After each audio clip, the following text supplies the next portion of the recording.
Okay. Where was we? DFS level to digital I result. Okay. So level 1, what do we do? What do we do in level 1? We just make sure that every vertex goes to DFS level 2. Why? Because level 2 ensures that every vertex is visited from the within the connected region. So DFS level 2 finds out all the components within this region, but not this. Okay, but now when we pass 0, we can find 1, 2, 6, 3, 7, but not 4, 5. Now when we pass the 4, I4, then there is another region, and this DFS to visited scans 4 or 5 also separately. So we have to pass every vertex given in the problem. Okay. So this is not actually the DFS. This is just the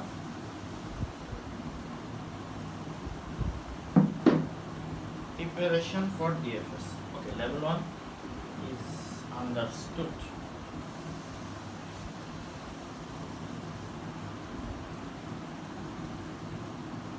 Okay. Now the actual DFS level 2.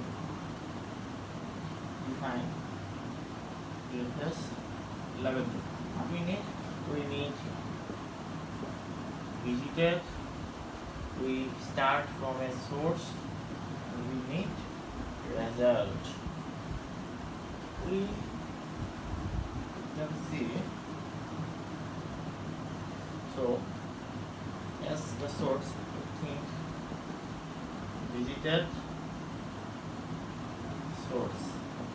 It was false. Now we make it true because now it is actually visited. Okay. And we append the source to the result. Okay. Now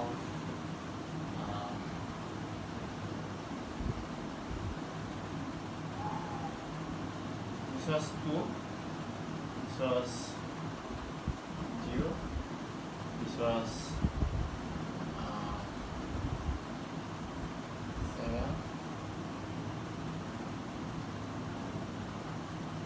1,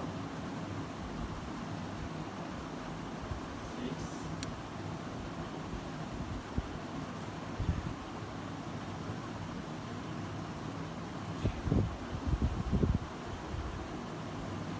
we will not talk about 4, 5 because it is from another island.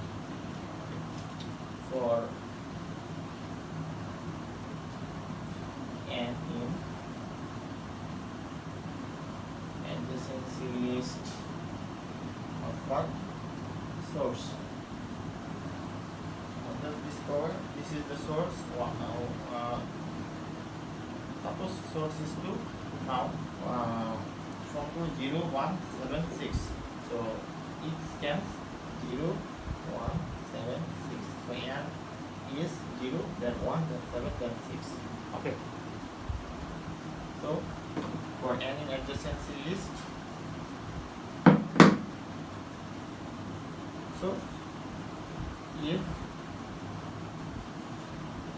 that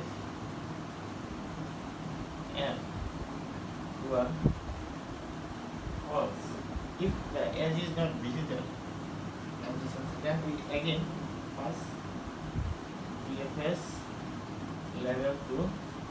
Okay, we know visited. Visited is updated, but it is the same. So visited and source. What is source? Now source is n. And result. We pass result. Result is the same error, so just pass it.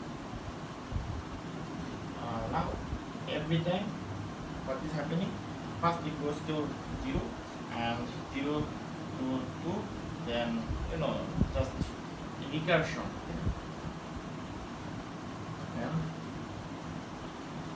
return result.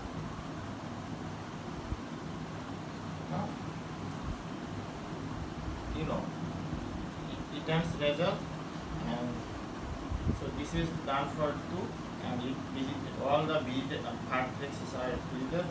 We already demonstrated how DFS works. Okay, and 4, 5 also visited by DFS level 1.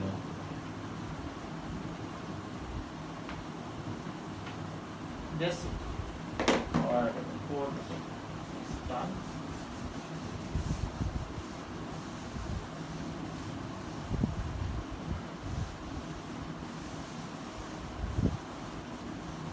What is the output?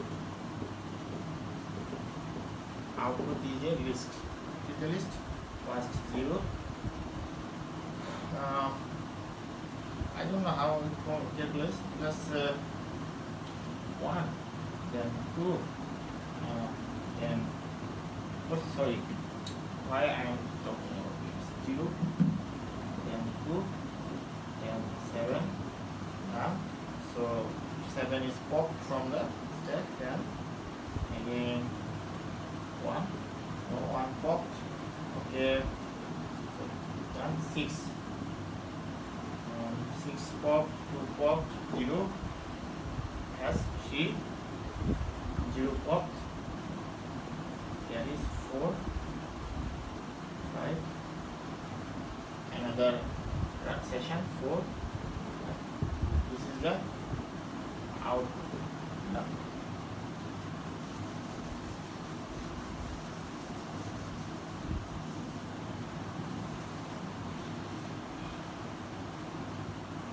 So what is the complexity of this algorithm? First, we visit every vertex once. So big of B. That was step 1. Now, in the second step, we visit all the neighboring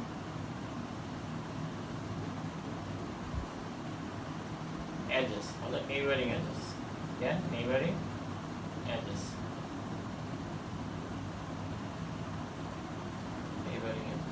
Okay. So visit all the neighboring edges, and this means every edge is visited once. So big of E. There is no duplicate because but no cycle, because we use an array called visited, and this makes sure that no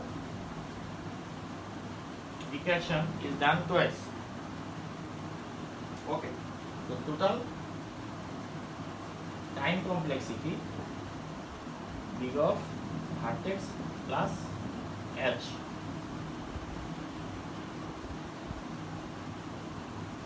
Now what is the space complexity?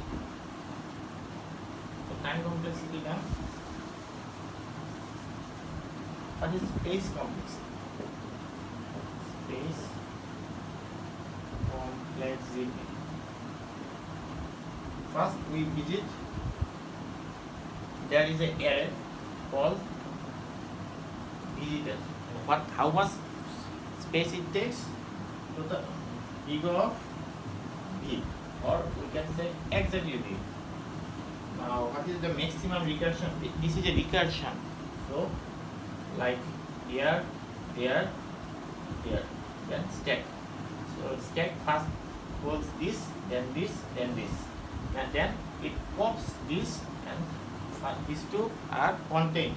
But what if this is not a such tree-like graph or such a spread out graph, like 1, then 2, then 3, then 4, then 5. So first it would stack push 1, then 2, then 3, then 4, then 5. So what is the maximum recursion stack depth? This is a for visited list,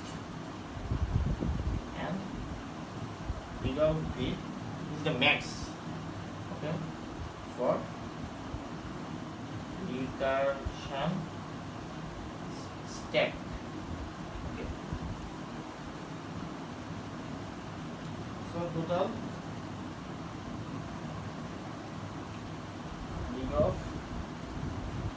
V, but with a constant, so big of V.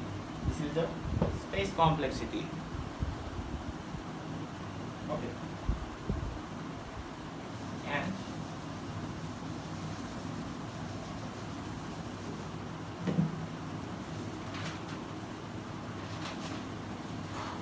now let's see advantage. And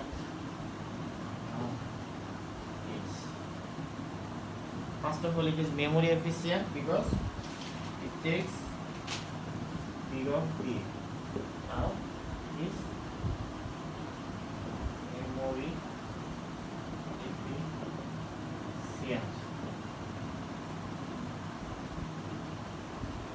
No cycle if visited list. If we maintain a visited list, there is no cycle. Suppose in an algorithm, suppose in a game, okay, we have to find a, suppose you are playing a game and your enemy is, there are mages, there is a point, there is a point, there is another point, but your enemy is very deep. Here, there are several layers. You know that your enemy is deep, so how you implement this traversal? You use DFS, scanning deep point, scanning deep point solution. But these are the advantages. Now there are some disadvantages. These are disadvantages. Very important. Number one, stack overflow. We have seen that this is a recursion and Python has a stack. So sometimes if the number of vertex is very much, it's a very big graph, number of vertex is very large, then stack overflow happens. How to avoid stack overflow? We can maintain a manual stack, and we use push and pop. So instead of just resting on our interpreter, we manually can create a stack, like while stack. Yes, stack is not empty. This is can be implemented, and this is also very good. So this thing has a solution using manual stack. And DFS obviously doesn't guarantee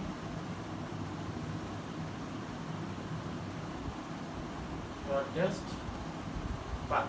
We have some algorithms like Dijkstra, Floyd-Warshall algorithm, and other algorithms to ensure shortest path, different types of shortest path. Single source shortest path, multi-source shortest path, all pairs shortest path.